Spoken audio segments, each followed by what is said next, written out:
Hello traders, the dollar is down this morning against the majority of major currencies despite positive consumer data released on Friday in the United States. The euro received some much needed support over the weekend, with German Chancellor Angela Merkel claiming that she will do everything in her power to help the European Central Bank save the euro.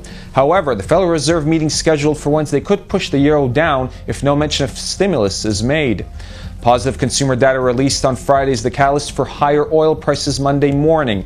The price per barrel of crude oil is up 0.49% and trading at $96.48 USD. No major reports are scheduled for release today. Investors are bracing themselves for the Federal Reserve meeting scheduled for Wednesday. The Fed policy will have a profound impact on the USD and its relation to other major currencies. Many investors have elected to park assets in less volatile areas until any changes to the Fed's monetary policy are made clear.